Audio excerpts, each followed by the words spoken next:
మాతృదేవోభవ. నేను మీ శ్రీధర్. ఇప్పుడు మనం చెప్పుకోబోయేది 1వ తారీఖు మే నెల 2025 నుండి 15వ తారీఖు మే నెల 2025 వరకు, అంటే 15 రోజుల పాటు. దీన్ని పక్ష ఫలితాలు అంటారు. 7 రోజులు చెప్పుకునేదాన్ని వార ఫలితాలు అంటారు. ఇక దిన ఫలితాలంటే ఏ రోజు కాలం చెప్పుకునేది ఉంటుంది. నెలవారీ ఫలితాలంటే నెలంతా మొత్తం చెప్పుకుంటాము. ఇప్పుడు మనం చెప్పుకోబోయేటటువంటిది పక్ష ఫలితము. అంటే 15 రోజులకి ఏ విధంగా ఉంటుంది, ఫలితాలు ఏ ఏ రాశులకి ఏ విధంగా ఉంటాయనేటటువంటిది మనం చెప్పుకోబోతున్నాం.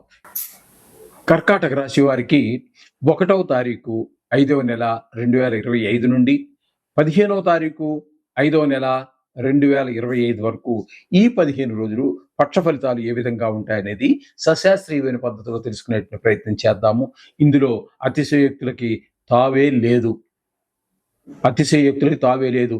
ఏదో వర్షం వస్తాయి, మీద పడిపోతాయి అని చెప్పేసి మనల్ని ఆశ పెట్టి ఏదో పని చేసుకునే వాడిని పాడు చేయటం లాంటి పనులు ఉండవు. అలాగే ఏదో 4 గ్రహాలు బాగలేవని చెప్పేసి ఆకాశం వచ్చి మీద పడిపోతుంది, పిడిగి వచ్చి మీద పడిపోతుంది, ఇట్లాంటివి ఏమి చెప్పే ప్రయత్నం ఉండదండి. శాస్త్రం ఎంతవరకు చెప్పిందో అంతవరకు మాత్రమే మనం చెప్పడం జరుగుతూ ఉంటుంది.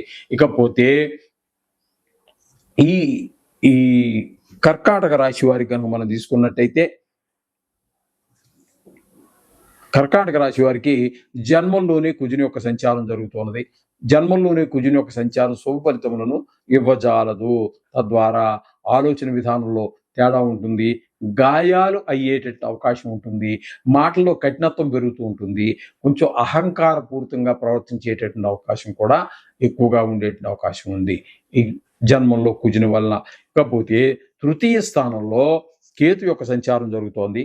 తృతీయ స్థానంలో కేతు యొక్క సంచారం మాత్రం శుభప్రదమైన ఫలితాలు ఉంటాయి.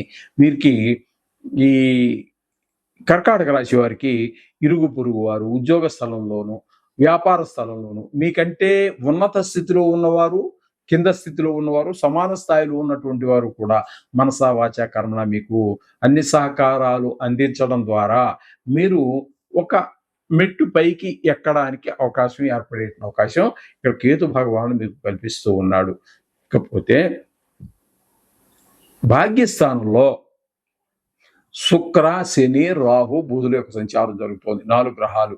ఈ భాగ్యస్థానంలో శుక్రుడు అనుకూలమైనటువంటి ఫలితాలన్నీ ఇస్తాడు. అట్లాగే ఇక బుధుడు కానీ, శని కానీ, రాహువు కానీ మీకు అనుకూలమైన ఫలితాలను ఇవ్వజాలరు. భాగ్యస్థానంలో శుక్ర భగవానుడు మాత్రం అనుకూలమైనటువంటి ఫలితాలన్నీ మీకు ఇస్తాడు. తద్వారా మీకు మీ తండ్రి గారికి మీకు మధ్యన మరింత ఆప్యాయత అనురాగాలు పెరుగుతూ ఉంటాయి. అలాగే దానాలు, ధర్మాలు ఇవన్నీ చేయగలుగుతారు. అలాగే తీర్థయాత్రలు చేయగలుగుతారు. వాహన సౌఖ్యం ఉంటుంది బాగానే. ఇట్లా దైవభక్తి బాగా పెరుగుతుంది. ఈ విధమైన ఫలితాలన్నీ శుక్రుడు ఇస్తూ ఉన్నాడు. ఇక భాగ్యస్థానంలో రాహు కనుక తీసుకున్నట్టయితే తండ్రి గారి ఆరోగ్యాన్ని పాడు చేసే అవకాశం ఉంటుంది. అలాగే మీకు ఈ దానాలు, ధర్మాలు ఇవన్నీ ఏమి చేయడం కుదరదు. శని భగవానుడు కూడా ఇంచుమించుగా అంతే విధంగా అదే విధమైన ఫలితాలే ఇస్తూ ఉంటాడు. తండ్రి గారి మీద మీకు ముఖ్యంగా చూపిస్తూ ఉంటాడు. మీకు దైవభక్తి అవి కూడా పూజ అయితే మామూలుగా చేసుకుంటూ ఉంటారు, అలవాటు అయిపోయింది కాబట్టి. కానీ మీకు దేవుడి మీద భక్తి నిలబడకపోవటం అనేది జరిగే అవకాశం ఉంటుంది ఈ 9వ స్థానంలో. ఇక ఇక్కడ మీకు అనుకూలమైనటువంటిది ఏది అన్నట్టయితే ఒక బుధుడు కూడా మీకు 3 రోజులు సంచారం చేస్తూ ఉన్నారు. ఆ 3 రోజులు కూడా బుధుడు అనుకూలమైన ఫలితాన్ని ఇవ్వడు. సరి అయినటువంటి మీకు ఎవరి యొక్క కోఆపరేషన్ ఉండకపోవటము, అక్కడ బుధుడు వలన మీ మొత్తం మీద తండ్రి గారి మీద ఎక్కువ ఎఫెక్ట్ పడేటువంటి అవకాశం కనబడుతోంది. ఎందుకంటే 9వ స్థానం అవుతోంది కాబట్టి ఈ విధమైన ఫలితాలన్నీ ఉంటాయి. తదుపరి ఆ బుధుడు 3 రోజుల తర్వాత మిగతా 12 రోజులు ఎక్కడ ఉన్నాయి అంటే ఆయన దశమ స్థానంలో బుధుని యొక్క సంచారం జరుగుతోందండి. దశమ స్థానంలో బుధుని యొక్క సంచారం చాలా బాగుంటుంది. చాలా చక్కటి ఫలితాలన్నీ ఇస్తాడు అక్కడ. అంచేత ఏ విధమైన చక్కటి ఫలితాలు అన్నట్టయితే 10వ స్థానంలో ఆయన ఇచ్చేటంటే వ్యాపార పరంగా ఎక్కువ వ్యాపారం జరగటము, ఎక్కువ లాభాలు రావటము, మీ యొక్క టాలెంట్ అదే మీ తెలివితేటలు బాగా ప్రదర్శించబడటము, తద్వారా మరింత లాభాలు వచ్చే అవకాశం బుధుడి వల్ల కలుగుతూ ఉంటుంది. అక్కడ 12 రోజుల పాటు ఆయన సంచారం. ఇక రవి కూడా అదే స్థానంలో అంటే దశమ స్థానంలో మీకు కూడా ఆయన కూడా 10 రోజుల పాటు 13 రోజుల పాటు సంచారం చేస్తున్నారు. ఆ 13 రోజులు కూడా రవి వ్యాపారపరమైనటువంటివి మంచి లాభాలు కలగజేస్తాడు.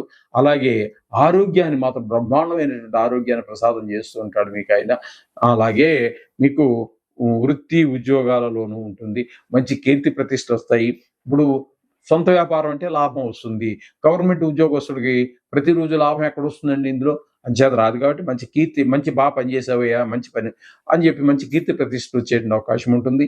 అలాగే మంచి అధికారం కూడా ఉంటుంది. మీరు చేసేటువంటి వృత్తిలో వీరికి ఒక అధికారం, కమాండింగ్ లాంటివి ఉంటుంది.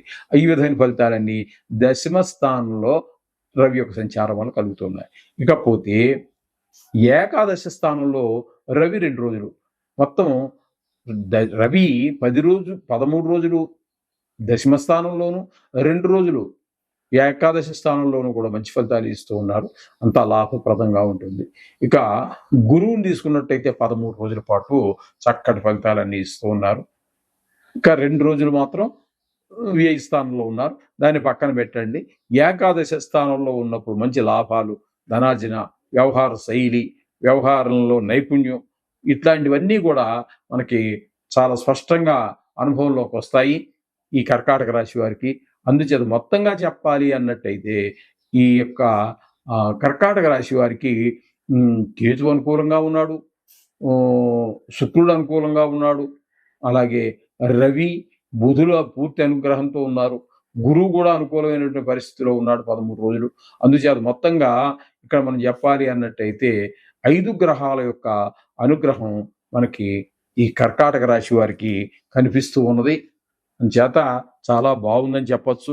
ఏదైనా ఒక కొత్త పని కానీ, పెట్టుబడి పెట్టేటటువంటి ప్రాజెక్ట్ కానీ మీరు పెట్టాలి అనుకున్నట్టయితే, జాతక రీత్యా కూడా బాగున్నట్టయితే దానికి దీన్ని అనుసంధానం చేసుకుని మీరు ఆ పనిలో నిమగ్నమైనట్టయితే దాంట్లో తప్పకుండా విజయం సాధిస్తారు. కొన్ని గ్రహాలు బాగాలేని వాళ్ళు యథార్థమే. వాటికి అన్నిటికీ మామూలుగా నవగ్రహ జపాలు అవి చేసుకోండి. 15 రోజుల కార్యక్రమాలే ఇవన్నీ. మనం చెప్పుకునే ఈ యొక్క ప్రోగ్రామే 10 ఫలితాలే 15 రోజుల ఫలితాలు. దీని గురించి కంగారు పడక్కర్లేదు. ఏదైనా మొట్టమొదట జాతకం రాయించుకోవటము నిష్ణాతులైన వారి చేత, లేదా మా దగ్గర కూడా సౌకర్యం ఉంది, చేసుకోండి. చాలా శుభప్రదమైన ఫలితాలన్నీ పొందుతారు. శుభం.